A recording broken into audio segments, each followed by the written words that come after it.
Hello everyone. So I wanted to talk a little bit about my transition. Um, so I've been working very hard um, to get my bottom surgery, to get those wheels rolling. And they tend to not roll, they tend to just grind. Um, Sadly, in America, transgender people have to jump through hoops. We have to justify our existence to everyone, to insurance companies, to doctors, to the fucking guy whom you call on the fucking phone, to get through to the doctor. It's like we are constantly punished, even by the people who, you know, say they're here to help us. And that's not okay. Um, a friend of mine is non-conforming, and they were telling me about a YouTuber who um, had to pretend. What that was? There's some weird noise. Um, but there's a YouTuber that had to pretend to be female to get their surgeries. Why? Why would you make people do that? I mean, that's so much more painful. Just accept them for who they are. There are a lot of people who don't feel that they can successfully transition. And so they either don't, or, you know, they try to get by with what they can, just do a little bit here and a little bit there. And it's like, why? I've said this before, in a free country, people could say, they could express themselves openly and say, I don't conform to any gender. And they would still be able to get gender confirmation surgeries. Because just because you don't um, conform or adhere to any gender does not mean that you do not want to have aspects of certain gender.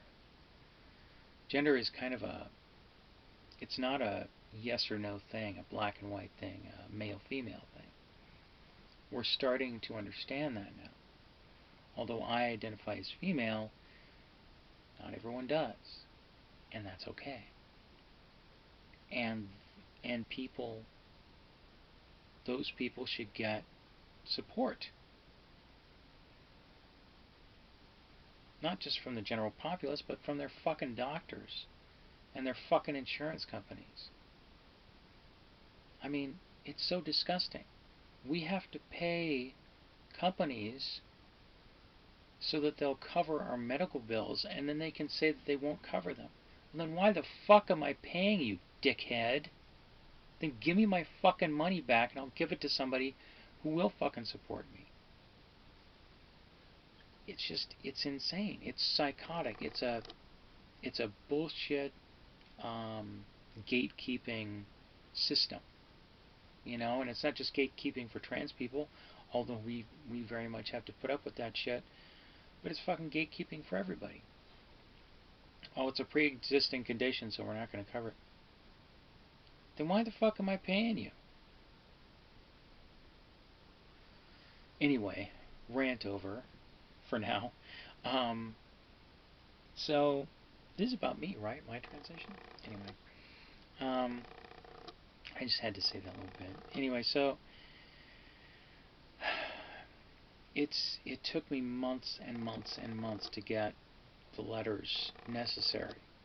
I couldn't even have a consultation with my doctor until I had the letters. I couldn't even fucking talk to him until I had all the letters. You have to get letters from two mental health professionals, therapists, and you have to get a letter from your primary care provider, the person who provides your hormones, if you're on hormones. And getting it from my PCP was a little difficult, but it was not nearly the headache that getting the letters from two different therapists. Because here's the thing about therapists, they don't want to just see you once. They want to see you 15 or 20 times or 20,000 times. So they make you jump through all kinds more and more hoops. I went to him and I was honest and I said, look, I don't want to become your fucking life partner, and have you leech off of my insurance company for the rest of my life. I just need this fucking letter, so can you help me with that? I got 3 people who said they could help me. One of them was trans. And she did it for free. I mean, that's something. That's really wonderful. She didn't have to do that, but she did. And that helped me a hell of a lot. And I told her, if I ever need therapy, I'm going to come to you. Because you helped me, and she didn't make me jump through any hoops. So getting that first letter was easy. Second one, not so much. And it's so stressful, because you have to get the letters to get the consult. Once you get the consult, you have to wait for it to go through your insurance company and for it to be approved. Then you have to wait years to have the surgery because there's a fucking waiting list a mile long because there's only 2 doctors in the entirety of the Pacific Northwest that will do the fucking surgery. And he's not even in Seattle, he's in fucking Spokane. Right Wingville. Why the fuck does Seattle not have a fucking doctor who does transitions, who does bottom surgeries and top surgeries? There's more LGBTQ plus people in the fucking Seattle area than there is in almost the entirety of the United States. I think San Francisco is number 1. Seattle's number 2. So why the fuck don't we have doctors out here who can do gender confirmation surgeries? It's insane. And in my case, I found out that I had to lose weight. Now it's something that I've been wanting to do. I have very few joys in my life, and food is one of them. I'm Italian, and I'm a woman, so yeah, food. But I don't have to lose a whole lot, but I do have to lose some, and so I've started. And it's really not fun.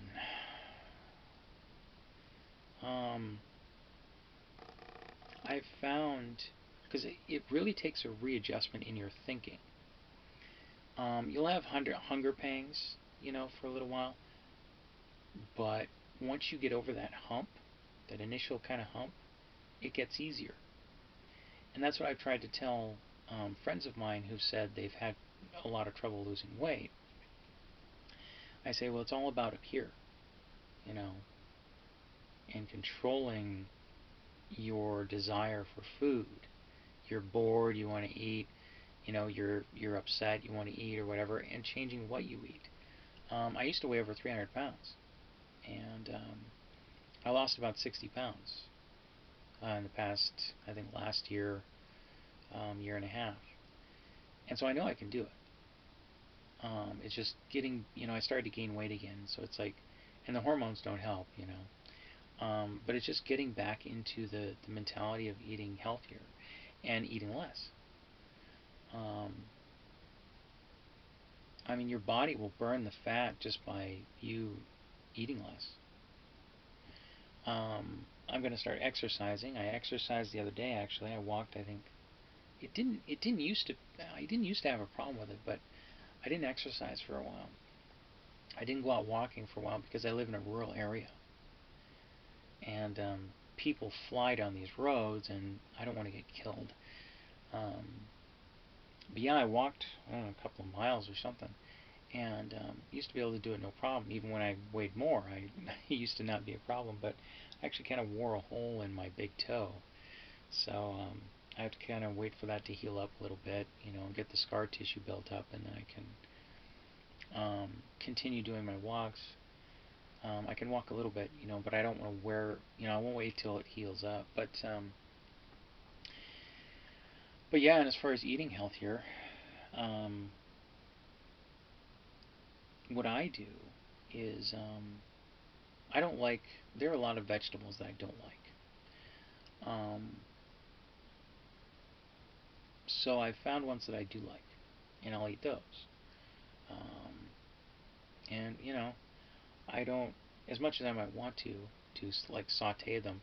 Um, I just put a little butter on them and um, either boil them or nuke them in the microwave. If they're canned or whatever. But and that can be lunch. It's just vegetables. Um, for a while, I was eating um, an apple or apples, and I kind of decided, even though it's more work to get to them, that I really like oranges a lot. And so, like the other day, I ate an orange before my walk because I have to take my hormones with food. And had an orange, took the hormones, and then for lunch I had another orange. And then I had dinner, and I was fine. You I kind of broke it today, broke my thing, but whatever. It'll be fine. I can just again go out for another walk, or eat less in the following days. Um, but yeah, it's possible. So, and I don't have to lose a lot of weight. I actually have. I don't. I'm the goal. I want to lose as much weight as possible, but the absolute minimum is half of what I've already lost in the past year and a half. So and with COVID, I'm not eating out. Not really, not all that much. I've chanced it, just because I'm like, oh, I must have food that does not come out of a can or box. Um, but with COVID, I'm not eating out really at all. So I'm not having as the food with all the fat and stuff like that. So yeah, it's a process, and then I go through all that: letters, consultation, weight loss. And I have this major surgery to a very sensitive part of my body. And then I have to do all this stuff to aid in my recovery. You know, it's not just okay. You get the surgeries and everything's good. You have to do stuff to ensure that everything, you know, uh, works the way that it's supposed to. And so it's this huge ordeal, and people don't understand. They don't get it. Um, and that's really sad. I kind of wish that people would have to live the life of a trans person, you know, just so they could have that degree of understanding and empathy, you know, so that they would know what it's like, how hard it is. 'Cause it's super hard. And then we go through all this, and then we get judged as women, in the sense that, um, in terms of like dating, you know, and we encounter horny guy after horny guy, and we get harassed by men and catcalled and all this shit. It's like, and the thing is, some people think, some deluded people think, oh, you have these surgeries just so you can have sex with men. No, I'm not doing it for men. I'm doing it for me. I'm doing it so I can feel whole and complete. You know. Unfortunately, there's some people that just don't get that. But yeah. And let me make this point. After everything that I've said, understand, no one would choose this. Being transgender is not a choice, any more than being black is a choice. Or non-white, or cisgender, or female, or male, or whatever. We're not making this as a choice. I think that's why people work so goddamn hard at it. to make themselves, to remake themselves, and make everything fit. You know, because it's not a matter of choice; it's a matter of need. So, yeah, just understand that. Anyway, yeah, I guess that's it. Um, yeah. Well, thank you for watching. I appreciate it. Bye bye.